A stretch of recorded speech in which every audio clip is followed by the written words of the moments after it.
Saudara, untuk membahas lebih dalam soal konflik yang terjadi di Timur Tengah dan apa dampaknya bagi Indonesia, sudah bergabung bersama kami melalui sambungan daring pengamat Timur Tengah Hasibullah Sastrawi. Selamat malam, Pak Hasibullah. Selamat malam Mbak Valen dan pemirsa Kompas TV. Ya, selamat malam. Terima kasih sudah mau menyediakan waktunya untuk kami di Kompas Malam. Pak, ini jadi bagaimana seharusnya pemerintah Indonesia dalam menyikapi konflik Iran, Israel, dan Amerika? Yang pertama sebelum menjawab pertanyaan Mbak Valen, karena saya mengikuti konflik ini dan tampil dalam beberapa kali acara, kita perlu update untuk perkembangannya, terutama sekarang di waktu kurang lebih 32 menit, 32 jam lewat 30 menit semenjak serangan dilakukan oleh Israel dan Amerika pada siang hari waktu Indonesia kemarin. Saya melihat perkembangannya dua, Mbak, yang saya catat. Yang pertama adalah serangan demi serangan itu masih terjadi dan makin intensif. Bahkan yang terbaru, serangan yang paling besar itu terjadi di Israel di daerah Beit Shemesh atau Beit Shams kalau dalam bahasa Arab, ya, di mana puluhan korban diberitakan menjadi korban dari serangan yang dilakukan oleh Iran sebagai balasan atas serangan yang dilakukan oleh Israel. Dan yang kedua, konteks yang menarik adalah justru pernyataan pers secara eksklusif yang disampaikan oleh Menteri Luar Negeri Iran Abbas Araghchi kepada Al Jazeera kurang lebih 30 menit yang lalu. Banyak hal yang disampaikan oleh Abbas Araghchi. Yang pertama di antara yang paling penting menurut saya bahwa Iran mempunyai sistem dan konstitusi yang sudah cukup kuat, termasuk ketika mengantisipasi masa-masa krisis seperti sekarang.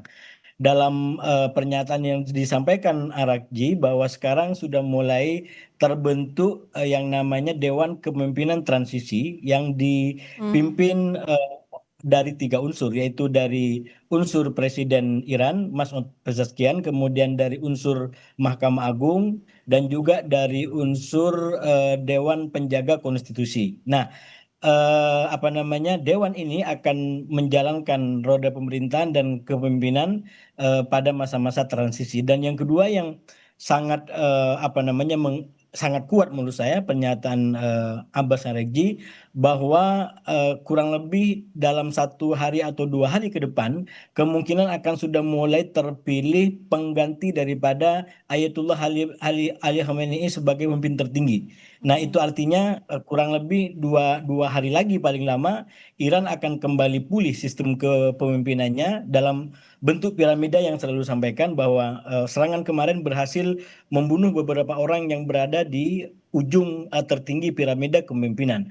Tapi dengan adanya sistem yang sudah cukup kuat, termasuk konstitusi yang mengatur pemerintahan dan tata kelola kepemimpinan di Iran, maka yang disampaikan oleh Abbas Araghchi menjadi kayak semacam bukti bahwa Iran mungkin bisa diserang. Malah ini juga disampaikan oleh Abbas Araghchi, Iran Ya. mungkin bisa diserang dan dibunuh salah satu pimpinannya, tapi sistemnya sudah berjalan dengan sangat kuat, konstitusinya sudah mengatur waktu demi waktu yang harus dilakukan pada masa-masa krisis seperti sekarang, Mbak Valen. Ya, lantas bagaimana sikap Indonesia dalam menyikapi konflik ini, Pak Hasibullah? Ya, menurut saya ini untuk masyarakat Indonesia terutama dan juga pemerintah.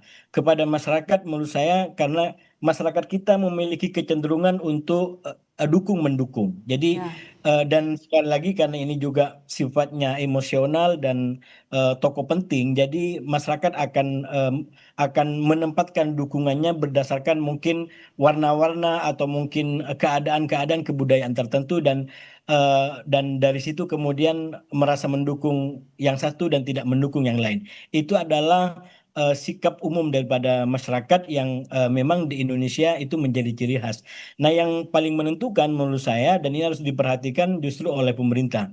Yang pertama, pemerintah harus betul-betul berpegangan kepada nilai-nilai kebangsaan kita, panduan-panduan kebangsaan kita, terutama berkaitan dengan negara-negara yang sedang berkonflik seperti Iran dan Amerika dan Israel sekarang. Tentu yang dilakukan oleh Israel dan Iran itu tidak bisa dibenarkan karena itu adalah agresi, itu adalah serangan terhadap negara yang berdaulat dan Iran mempunyai hak secara hukum, secara apa namanya, secara moral untuk melakukan pembalasan. Dan itu juga tadi yang disampaikan oleh Menlu Iran bahwa Iran memiliki apa namanya pijakan hukum dan pembenaran untuk melakukan serangan balasan. Namun demikian sekali lagi pemerintah harus menurut saya berpegangan kepada perspektif kebangsaan kita terutama kaitannya dengan turut serta menciptakan perdamaian dunia berdasarkan perdamaian abadi. Jadi ini adalah sebuah konteks yang sangat kuat. Nah, oleh karena itu kalau Bapak Presiden mengusulkan agar menjadi mediator dalam situasi ini, menurut saya ini usulan yang sangat kontekstual. Walaupun kalau kita cermati di dalam perkembangan global secara umum, mungkin kalau hanya sendiri itu akan sangat terbatas ya untuk bisa menjadi mediasi. Saya di TV sebelah barusan menyampaikan saya melihat minimal ada 3 negara atau 3 pemimpin yang sekarang kalau ini menjadi trio kerjasama mungkin akan bisa memudahkan kerja-kerja mediasi untuk meredakan perang ini. Yang pertama adalah Indonesia dengan Pak Prabowo yang sudah mengusulkan tadi. Yang kedua juga Turki dengan Erdogan yang kita tahu Turki juga punya hubungan dekat sama Amerika sama Donald Trump dan banyak juga dipuja-puji di dalam forum-forumnya. Bahkan ada kayak semacam hubungan segitiga di antara Trump, kemudian Netanyahu dan Erdogan, saking dekatnya gitu. Dan yang ketiga menurut saya ini yang bisa juga dimainkan dalam dalam peran mediasi adalah Presiden Putin dari Rusia. Jadi kalau kita baca Presiden Putin mungkin dia bisa berganti peran dengan Trump. Kalau Trump dalam konteks perang Rusia dengan Ukraina, Trump menjadi mediator untuk bisa mengakhiri perang ini, maka perang yang sekarang dilakukan oleh Amerika dan Israel dengan Iran justru bisa juga digunakan oleh Putin dan Rusia untuk menjadi mediator. Nah, Tapi sebenarnya apakah Iya, tapi apakah Iran ini akan kembali ke meja perundingan? Kemungkinan yang terjadi seperti apa, Pak Hasibullah? kalau kalau saya mengikuti dari perkembangan terbaru dari Menlu Abbas Araqi tadi, sebenarnya walaupun pahit bagi Iran, traumatik bagi Iran. Kenapa traumatik? Karena tadi juga dikutip dalam wawancaranya, bayangkan ini 2 kali Iran sedang berunding dan baik-baiknya lalu tiba-tiba diambil serangan oleh Israel dan oleh Amerika. Jadi cukup traumatik. Tapi saya melihat Iran juga masih membuka diri bagi terjadinya upaya-upaya diplomasi atau upaya untuk apa namanya menurunkan tensi perang ini. Tapi memang ini butuh para mediator yang mungkin bisa diterima oleh 3 pihak paling tidak, yaitu Iran, Israel, dan Amerika. Dan 3 nama tadi atau 3 negara tadi menurut saya bisa untuk menjangkau menjadi perekat bagi 3 negara yang sedang perang ini. Komposisi ini menurut saya belum sempurna karena mestinya ada dari Eropa yang juga punya punya peran menentukan dalam situasi sekarang. Tapi kita tahu Eropa dengan Rusia, dengan Putin dia tidak akan pernah ketemu. Jadi kalau ada Putin maka sudah pasti tidak akan ada Eropa. Nah, kalau kita masukkan Eropa, kita tahu Eropa dengan Trump sendiri sekarang juga tidak terlalu harmonis, terutama dengan kebijakan Trump yang kurang juga menghargai Eropa terkait dengan Greenland, terkait juga dengan apa namanya upaya yang mau dilakukan di Greenland ya, dan di tempat-tempat lain yang itu membuat kehormatan Eropa tidak diperlakukan sebagaimana mestinya oleh Trump.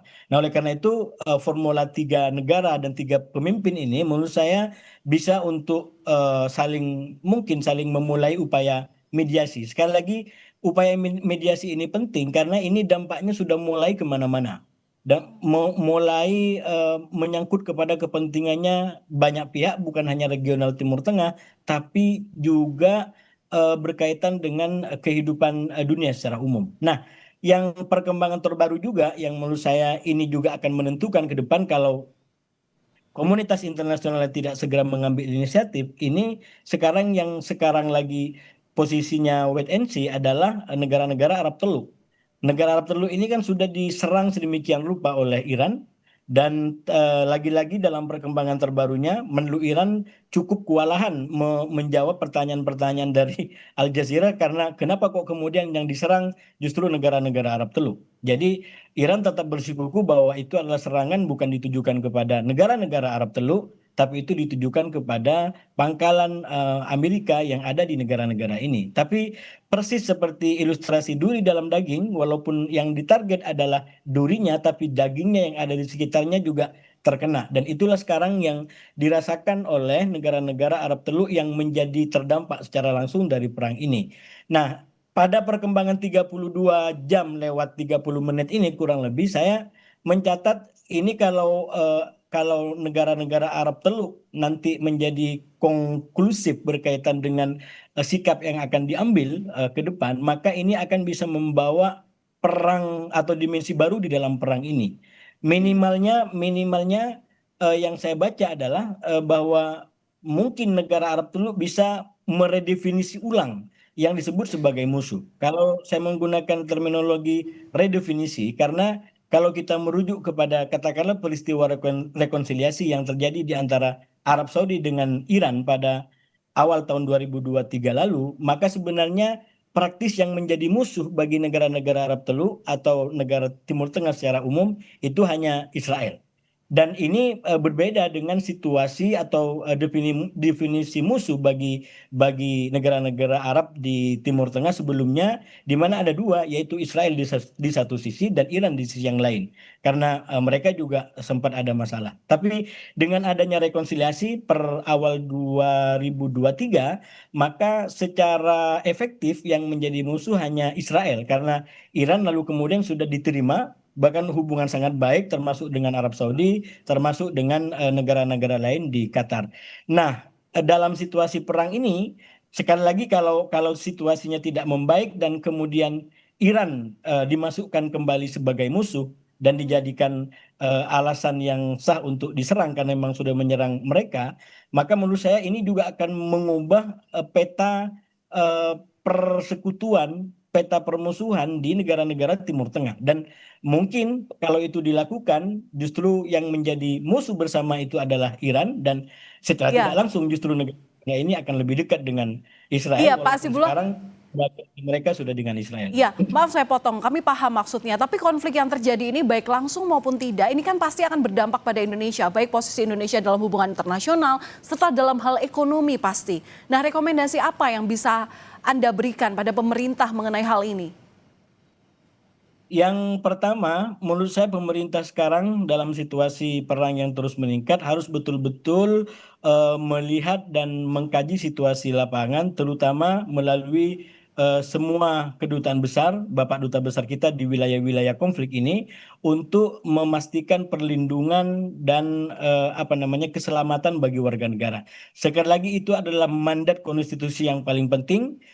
Sebelum kita bicara yang lain, maka yang harus dikedepankan, diutamakan adalah bagaimana warga negara kita yang ada di Arab, yang ada Ya. di Irak, ada di Timur Tengah secara umum tidak terdampak dari perang yang sudah mulai membesar dan hampir tidak terkontrol ini.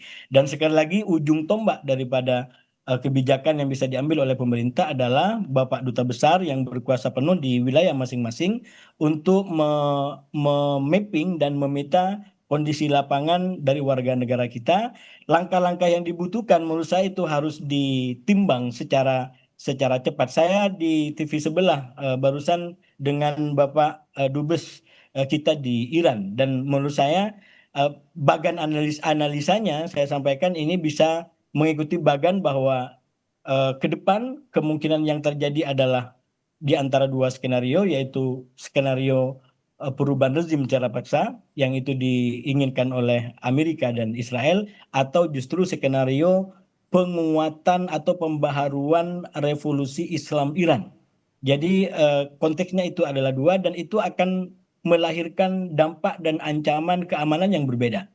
Kalau yang terjadi adalah katakanlah penguatan daripada revolusi Islam Iran, Ya, singkat maka saja Pak. ya mungkin tidak akan terlalu membahayakan keamanan di jalanan karena ya serangan-serangan mungkin tidak akan terlalu tidak terlalu intensif, walaupun tetap kemungkinannya juga terbuka. Baik. Begitu, Mbak. Baik, terima kasih atas insight-nya sudah berbagi bersama kami di Kompas Malam, pengamat Timur Tengah Bapak Hasibullah Sastrawi. Terima kasih Pak, salam sehat selalu. Terima kasih, Mbak Valen.